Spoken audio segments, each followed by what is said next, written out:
नमस्कार, बहुत स्वागत है आपका हमारा उत्तराखंड में। मैं हूं आपके साथ चेतन पाठक। खबरों की शुरुआत करेंगे। बीती 26 मई को पुरेला में एक नाबालिग लड़की को भगाने के आरोप में बिजनौर निवासी हिंदू युवक जितेंद्र सैनी पुत्र अंतर सैनी और मुस्लिम युवक उवैद खान पुत्र अहमद को पुलिस ने गिरफ्तार किया था। इसके चलते बीते कुछ दिनों में ही 14 मुस्लिम व्यापारियों ने दुकानें खाली कर दी हैं, जबकि 12 व्यापारियों ने पुरेला पूरी तरह से छोड़ दिया है।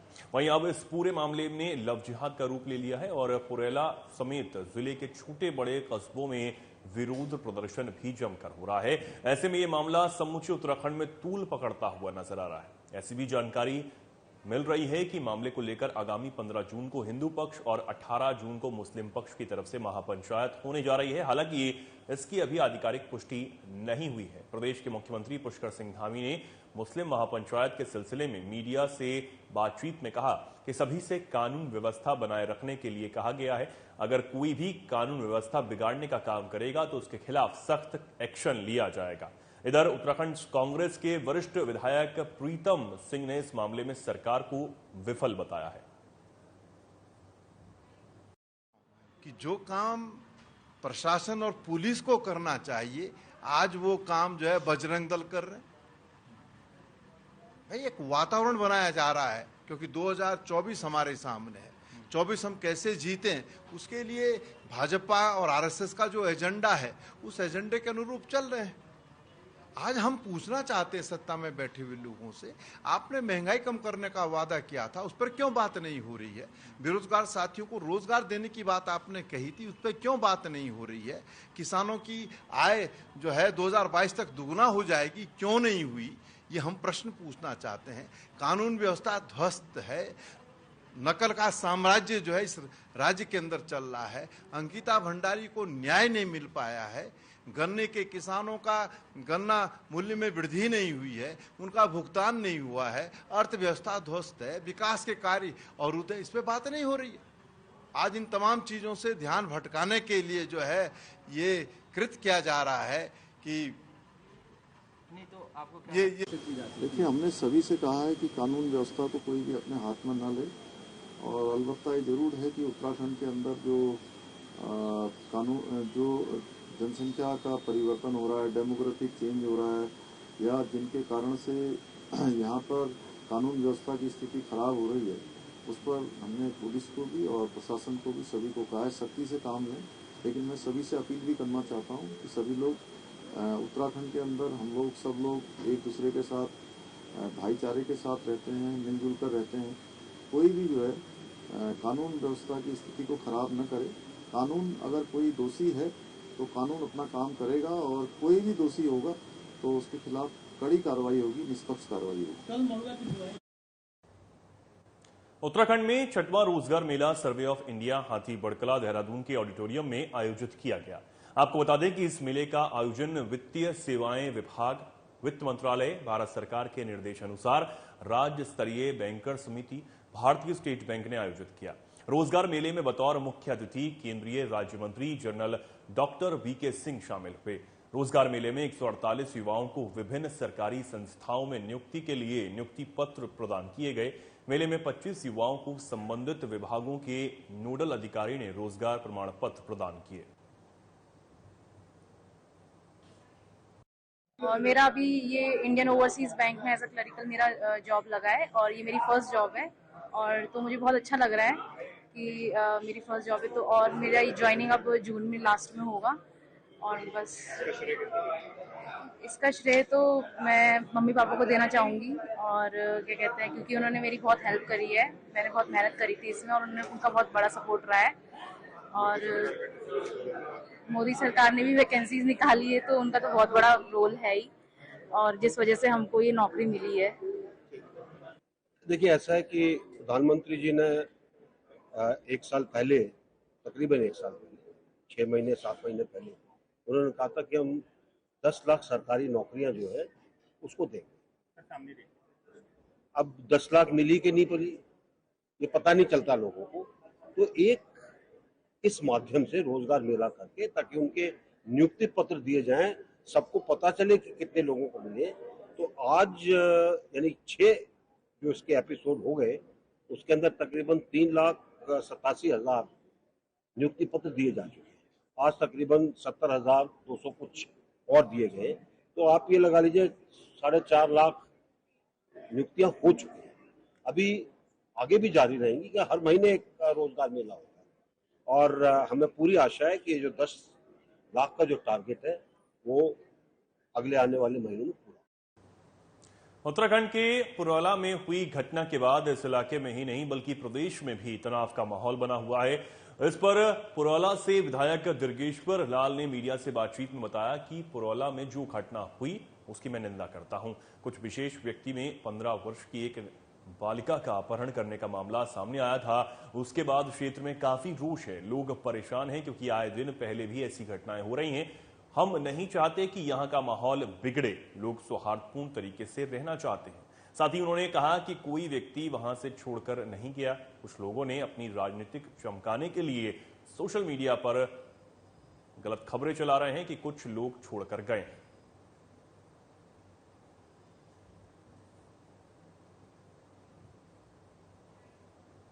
मैं आपको कहना चाहता हूं, जो आप कह रहे हैं अल्पसंख्यक जो मोर्चा के जो अध्यक्ष जी है, ये बिल्कुल सरासर गलत है।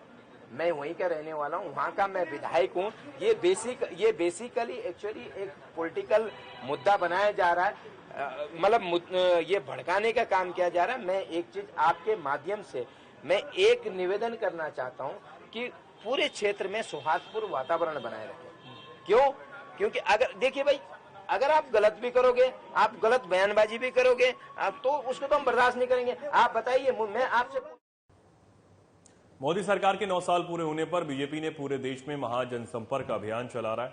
इसके तहत सरकार की नीतियों को जनता तक पहुंचाने का काम किया जा रहा है, जिससे आगामी 2024 के लोकसभा चुनाव में एक बार फिर से बीजेपी पूर्ण बहुमत की सरकार बना सके। बीजेपी की अनुसूचित मोर्चा की राष्ट्रीय मंत्री डॉक्टर स्वराज विद्वान ने की ओर से जिला कार्यालय में केंद्र सरकार के 9 साल पूरे होने पर सरकार की उपलब्धियों के बारे में बताया गया। तो वहीं उत्तराखंड के मुख्यमंत्री पुष्कर सिंह धामी द्वारा किए जा रहे कार्यों की सराहना भी की। डॉक्टर स्वराज विद्वान का कहना है कि उत्तराखंड के युवा मुख्यमंत्री पुष्कर सिंह धामी सराहनीय कार्य कर रहे हैं। उत्तराखंड में कोई भी अगर गलत काम करता है तो उसके लिए मुख्यमंत्री द्वारा सख्त कानून बनाए गए हैं। उत्तराखंड में आदरणीय पुष्कर सिंह धामी जो युवा मुख्यमंत्री है, कर्मयोगी मुख्यमंत्री है, उन्होंने इस पर कड़ी नजर बनाए हुए हैं। यदि कोई गलती करता है तो वो हिंदू हो चाहे मुसलमान हो, उसको सजा मिलनी ही चाहिए। पुष्कर सिंह धामी ने तो कठोर कानून भी बना दिया है। ये पहला राज्य है जहां नकल विरोधी कठोर और सख्त कानून बना है। ये पहला राज्य है जहां जो धर्मांतरण का भी कठोर कानून बना है। कोई किसी को जबरन धर्म परिवर्तित नहीं करा सकता है। अब जिहाद जैसा मुद्दा आपने बोला है वो नहीं चलने वाला है। पूर्व सीएम त्रिवेंद्र सिंह रावत द्वारा नाथूराम गॉडसे को राष्ट्रभक्त कहने के बयान का केंद्रीय रक्षा राज्य मंत्री अजय भट्ट ने समर्थन किया है। उनके समर्थन पर उत्तराखंड की सियासत गर्मा गई है। कांग्रेस के पूर्व प्रदेश अध्यक्ष प्रीतम सिंह ने इस बयान की निंदा की। प्रीतम सिंह ने कहा कि बीजेपी और आरएसएस की नीति सबके सामने है। उन्होंने कहा कि महात्मा गांधी को पूरा विश्व पूजता है। गांधी जी ने अहिंसात्मक आंदोलन कर देश को आजादी दिलाई। पूरा देश उन्हें राष्ट्रपिता के नाम से जानता है और बीजेपी के लोग एक हत्यारे को देशभक्त बता रहे हैं, जिस पर 302 की धारा के तहत मुकदमा दर्ज हुआ। आज वो देशभक्त कैसे हो सकता है? बीजेपी इसको देश के सामने बताए।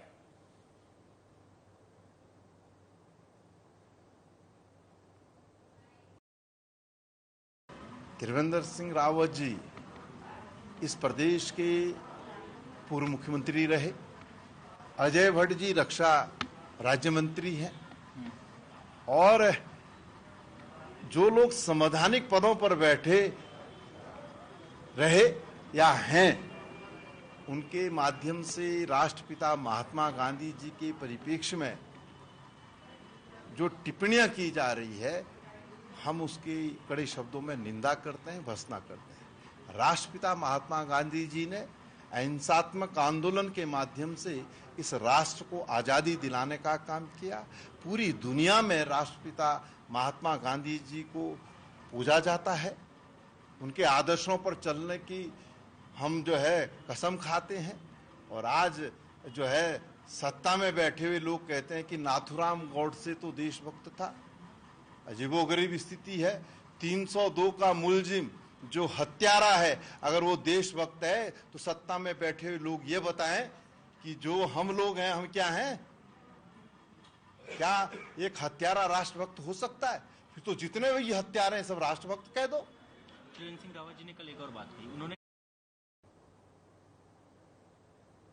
देहरादून के ज्वालपा देवी व महाकालेश्वर धाम द्वादश ज्योतिर्लिंग की ओर से 9 दिवसीय भागवत कथा का आयोजन किया जा रहा है।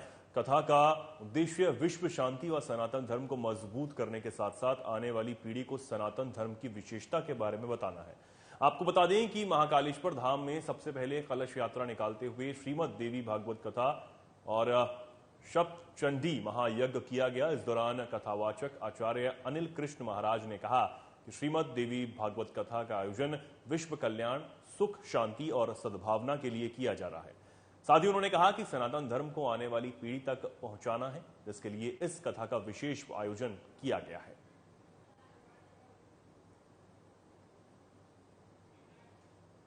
श्रीमद देवी भागवत कथा का आयोजन हो रहा है, वो सभी के कल्याण के लिए हो रहा है, विश्व शांति और सद्भावना के लिए हो रहा है। और यहाँ पर जो है आज कलश यात्रा अभी प्रारंभ होगी। ये जो मंदिर है यहाँ पर, ये ज्वालपा सिद्धपीठ और महाकालेश्वर मंदिर है। यहाँ पर जो हमारा मुख्य उद्देश्य है कि यहाँ पर हजारों भक्तों की जो मनोकामनाएं पूर्ण हुई है और हजारों लोग यहाँ जुड़े हुए हैं इस स्थान से, ताकि यहाँ की महिमा का पता लग सके लोगों को और लोग हमारे जो सनातन धर्म है उससे जुड़े और सनातन धर्म के लिए जो हम लोग काम कर रहे हैं। मुख्यमंत्री पुष्कर सिंह धामी से मंगलवार को सचिवालय में मध्य कमान के general officer commanding in chief lieutenant general NS राजा सुब्रमणी ने भेंट की। इस अवसर पर उन्होंने मुख्यमंत्री से सेना से जुड़े कई विषयों पर चर्चा भी की।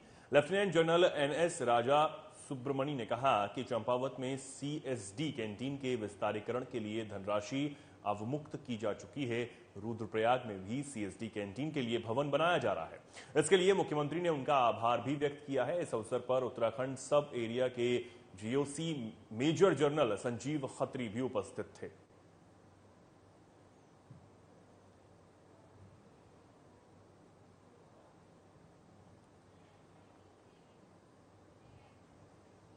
उत्तरकाशी के पुरौला में नाबालिग अपहरण मामले में बनी तनाव की स्थिति के बीच मुस्लिम समाज के लोगों ने मुख्यमंत्री पुष्कर सिंह धामी से मुलाकात की है। इस मुलाकात में उन्होंने सौहार्दपूर्ण वातावरण बनाए रखने की अपील की है। मीडिया से मुखातिब होते हुए वक्फ बोर्ड के अध्यक्ष शादाब शम्स ने कहा कि उन्हें CM ने पूरी तरह से आश्वस्त किया है कि किसी को भी कानून अपने हाथ में नहीं लेने दिया जाएगा। वहीं उन्होंने बताया कि जो बेकसूर लोग काफी डरे हुए हैं वो फोन पर रोते हुए बात कर रहे हैं।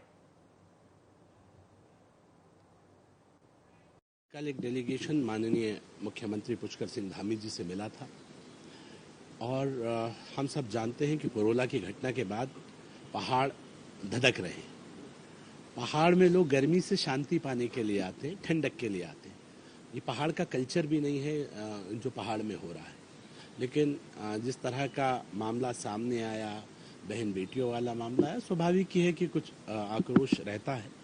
तो हमने माननीय मुख्यमंत्री जी से अनुरोध किया कि अगर कोई न्यूसेंस जानबूझ के क्रिएट करने की कोशिश कर रहा है, ऐसे लोगों के खिलाफ सख्त कार्रवाई होनी चाहिए। मोदी सरकार के 9 साल पूरे होने पर भारतीय जनता पार्टी पूरे देश में महाजनसंपर्क अभियान चला रही है। इसके तहत सरकार की नीतियों को जनता तक पहुंचाने का काम किया जा रहा है, जिससे आगामी 2024 के लोकसभा चुनाव में एक बार फिर से भारतीय जनता पार्टी पूर्ण बहुमत से सरकार बना सके। बता दें कि हरिद्वार पहुंची भारतीय जनता पार्टी की अनुसूचित मोर्चा की राष्ट्रीय मंत्री डॉक्टर स्वराज विद्वान ने जिला बीजेपी कार्यालय में केंद्र सरकार के 9 साल पूरे होने पर सरकार की उपलब्धियों के बारे में बताया। साथ ही उन्होंने उत्तराखंड के मुख्यमंत्री पुष्कर सिंह धामी के काम की सराहना की।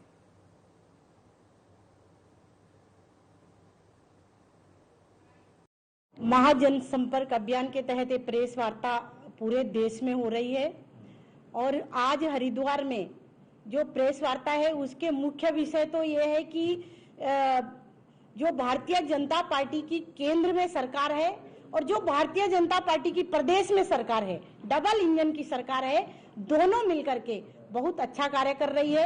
विस्तार से मैं आपको पूरा प्रेस नोट दूंगी, लेकिन इसके तहत जो भारतीय जनता पार्टी की सरकार ने डॉक्टर भीमराव अंबेडकर जी के लिए ऐसे कार्य किए हैं जो कभी भी पहले नहीं हुए थे।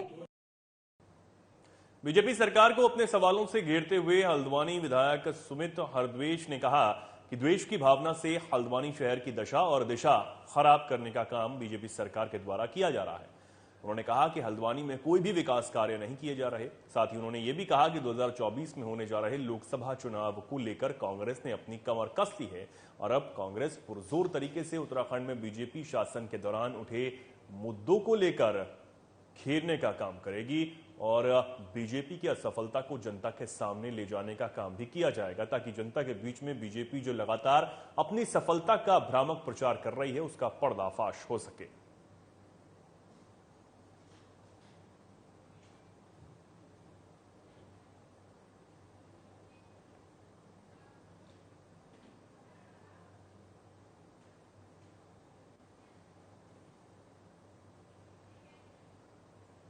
महानगर कांग्रेस कमेटी ने प्रदेश कांग्रेस मुख्यालय में स्वर्गीय इंदिरा हृदवेश को उनकी तृतीय पुण्यतिथि पर श्रद्धांजलि अर्पित की। कांग्रेस के महानगर अध्यक्ष जसविंदर सिंह गोगी ने कहा कि उनकी द्वितीय पुण्यतिथि पर महानगर कांग्रेस के तमाम कार्यकर्ताओं ने उन्हें श्रद्धांजलि अर्पित की है। उन्होंने कहा कि इंदिरा हृदवेश का उत्तराखंड के प्रति योगदान कभी भुलाया नहीं जा सकता है। उनके दिखाए गए रास्ते पर चलने का कांग्रेस ने प्रण लिया है।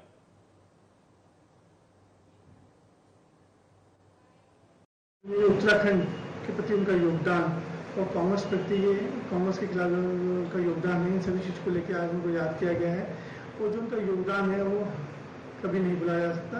इसी क्रम में आज हमने सब लोगों ने श्रद्धांजलि दी है और साथ साथ जो उनके दिखाए गए नक्शे कदमों में चलने का हम लोगों ने प्रण लिया।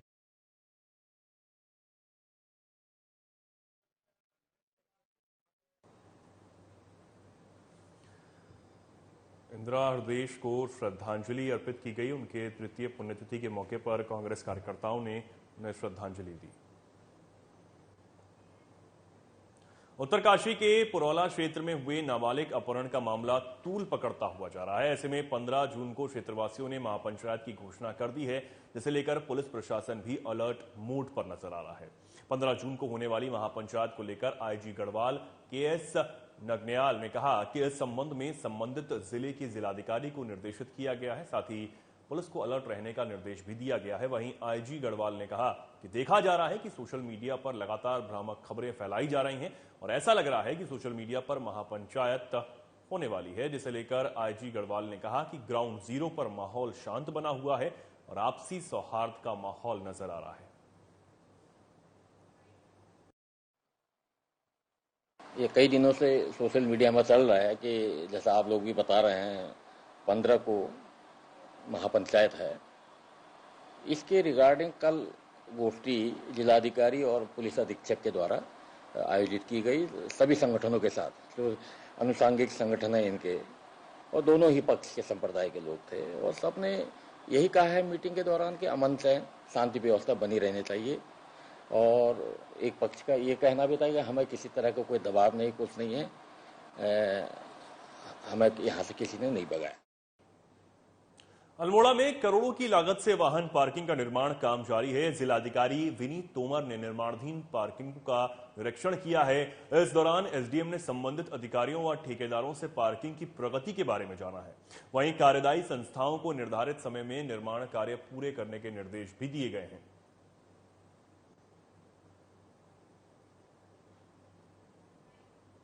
और KMU का कुछ इश्यू है तो इनको जल्दी निस्तारित करने के निर्देश दिए गए हैं।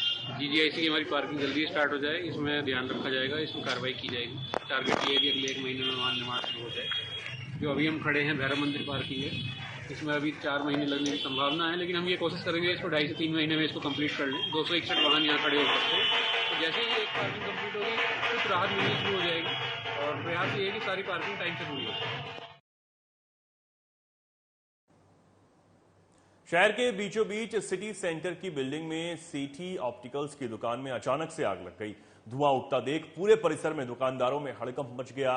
सिटी सेंटर ने अपने पर्याप्त संसाधनों से आग पर काबू पाने का पूरा प्रयास किया। तब तक फायर ब्रिगेड की गाड़ी भी मौके पर पहुंच गई। कड़ी मशक्कत के बाद आग पर काबू पा लिया गया।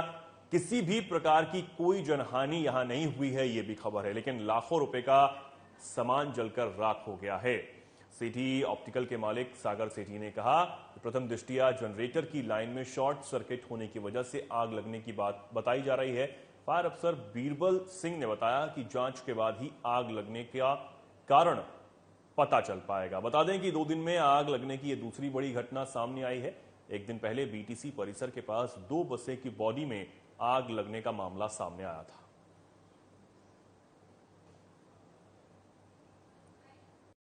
जो सेठी ऑप्टिकल्स को जो आग लगी है, इसमें जो है लाइट गई हुई थी और जनरेटर से पावर सप्लाई थी। जैसा इनके बताया गया है विशेषज्ञों द्वारा कि उन्होंने बताया कि बिजली की इलेक्ट्रिक शॉर्ट सर्किट से आता है। लगभग कितना नुकसान हुआ होगा? नुकसान के बारे में तो इसमें कोई विवरण हम नहीं दे सकते। अभी इनसे पूछताछ करेंगे।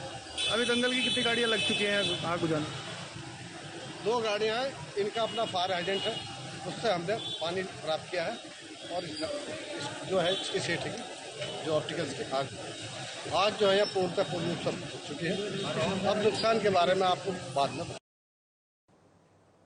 ऋषिकेश कोतवाली पुलिस ने चेकिंग के दौरान बस स्टैंड के पास एक कार से 17 पेटी शराब बरामद की है।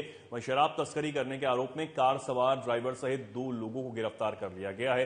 पुलिस ने तस्करी में इस्तेमाल कार को कब्जे में लेकर सीज कर दिया है। मामले को लेकर कोतवाल खुशीराम पांडे ने बताया कि नशे के खिलाफ लगातार अभियान चलाया जा रहा है। इसी कड़ी में सब इंस्पेक्टर जगदम्बा प्रसाद की टीम ने एक कार से 17 पेटी शराब पकड़ने में सफलता हासिल की।